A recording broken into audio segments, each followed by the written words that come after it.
এতক্ষণ তো দেখলে মা দুর্গার সামনের দিকে, এখন পিছন দিকের ইগুলো দেখো, বাঁশের বাকারি দিয়ে তৈরি করেছে শুধু, মানে সরস্বতী আর কার্তিক ঠাকুরটাকে, কিন্তু অসুরকে আর মা দুর্গার পুরো লোয়ারই। আর নিচটা দেখেছো তো, এই দেখো কীভাবে তৈরি করেছে, পুরো ঢালাই দিয়ে ভীম দিয়েছে, ভীম দিয়ে দিয়ে ওই যে পুরো ওইটাকে টেক্সচারটাকে পুরোই করেছে, তৈরি করেছে, দেখেছো?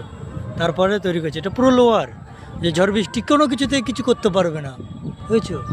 কেন আগের বছর কোনো কারণবশত কিছু একটা হয়েছিল, মানে করতে দেয়নি প্রশাসন থেকে, কিন্তু এবার দেখো পুরো কী সুন্দরভাবে তৈরি করেছে, পুরো ঝাল দিয়ে নাট দিয়ে না জাল দিয়ে। আর একটু দূরে যাওয়ার দরকার, যা একটু ধারে যাওয়া যায়, গেলে দেখতে হবে কীভাবে তৈরি করেছে। এই দেখো এইগুলো সব পুরো ঝাল দিয়ে তৈরি হয়েছে এগুলো।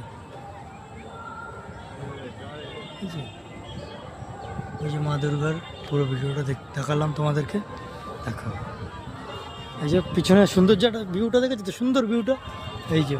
আর এর মধ্যে ক্যামেরাম্যান আমি আর আমার বন্ধু কালুয়া, এই যে, ঠিক আছে। সমাপ্ত। জয় মা দুর্গা।